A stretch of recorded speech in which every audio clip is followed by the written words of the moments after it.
ایک بدو آئے، ایک صحابی آئے، یا رسول اللہ میرا باپ میرے مال کو خرچ کر دیتا ہے، مجھ سے پوچھتا نہیں ہے۔ تو آپ نے کہا بلاؤ اسے۔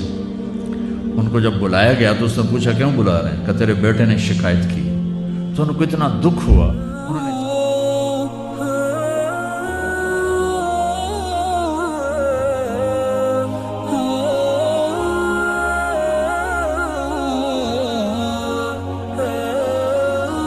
بدو آئے،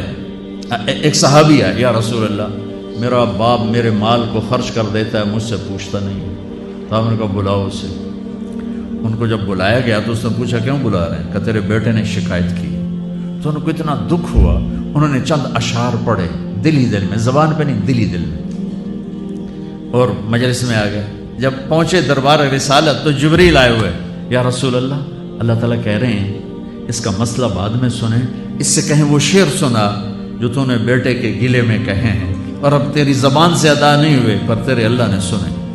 تو آپ نے اس سے فرمایا اچھا بھی تیری گل تو میں بعد سنوں گا، تو پہلے میں نے شعر سنا۔ انہوں نے کہا اشہد انک رسول اللہ، میں گواہی دیتا ہوں آپ اللہ کے رسول ہیں۔ یا رسول اللہ میں نے دکھ میں چند اشعار زبان سے نہیں دل ہی دل میں دہرائے تھے، اور آپ کے رب نے عرشوں پہ سنا، واقعی آپ کا رب بھی سچا اور آپ بھی سچے۔ آپ نے کہا کیا کہا تھا؟ غدوک مولودا ومنتک یافعا تعل بما اجنی علیک وتنہل واذا ذاقتک بالسقم لم ابت لسقمک الا ساہرا اتململ کأنی انا المتروک دونک بالذی ترکت به عینی وعینی تحمل تخاف الردى نفسي عليك وإنها لتعلم أن الموت وقت مؤجل فلما بلغت السن والغاية التي إليها مدى ما فيك أؤمل جعلت جزائي غلظة وفظاظة كأنك أنت المنعم المتفضل فإن لم تروا حق أبوبتي فعلت كما الجار المجاور يفعل۔ میرے نبی کے ٹپ ٹپ آنسو۔ کہا میرے بیٹے جس دن تو پیدا ہوا ہم نے اس دن اپنی ذات کے لیے جینا چھوڑ دیا، ہم نے تیرے لیے زندگی کا سفر شروع کیا،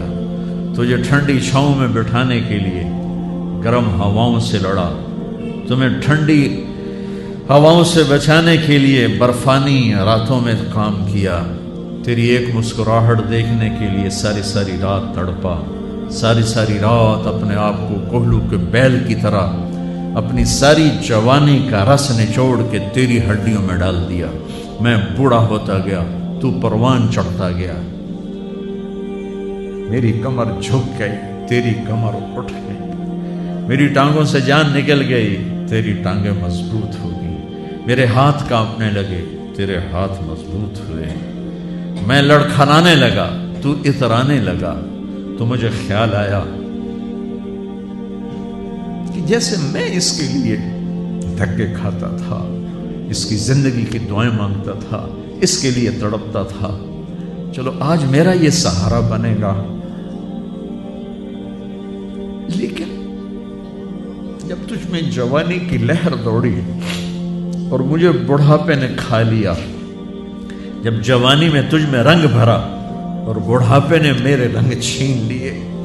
جب جوانی نے تجھے سیدھا کیا، بڑھاپے نے مجھے ٹیڑھا کر دیا، کمر جھکا دی، تو ایک دم تو مجھے ایسے گھور کے دیکھنے لگا، تیری آنکھیں ماتھے پہ چڑھ گئیں اور تو مجھے یوں دیکھنے لگا جیسے میں نوکر ہوں، تو باپ، تو مالک۔ تو میں نے اپنی 30 سالہ زندگی کو جھٹلا دیا کہ ہاں میں باپ نہیں ہوں، میں نوکر ہوں، یہ میرا سردار ہے۔ اگر یہ بیٹا ہوتا تو یوں تو نہ کرتا، اس نے میری راتوں کے تڑپنے کو بھلایا، میرے گرمی سردی سے لڑنے کو بھلایا، کولو کے بیل کی طرح میرے چکر کاٹنے کو بھلایا،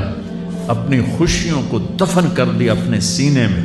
قبرستان بنا دیا اپنے سینے کو، اپنی خواہشات کا اور اپنی خوشیوں کا، اور آج تو مجھ سے ایسے بات کرتا ہے جیسے میں نوکر ہوں اور تو میرا آقا ہے۔ اچھا میرے بیٹے، میں نوکر سہی، تو سب، پر میں تیرا پڑوسی تو ہوں، بندہ پڑوسی سے پوچھ ہی لیتا ہے کیا حال ہے، کوئی ضرورت تو نہیں، اتنا ہی پوچھ لیتے، دیکھو میں آج رو رہا ہوں، یہ بڑے دردناک اشعار ہیں، میری اردو میں اتنی وسعت نہیں ہے کہ میں ان اشعار کا درد سمجھ سکوں اردو کے الفاظ میں، لیکن اتنا بتاتا ہوں کہ میرے نبی روتے روتے ہچکی لگی، اتنا روئے۔ آپ نے اس بچے کے گریبان کو یہاں سے پکڑ کر دفع ہو جا، میری نظروں سے دور ہو جا، انت و مالک لابی، تیرا سب کچھ تیرے باپ کا ہے، یہی باپ آج تمہارے ہاتھوں ذلیل ہو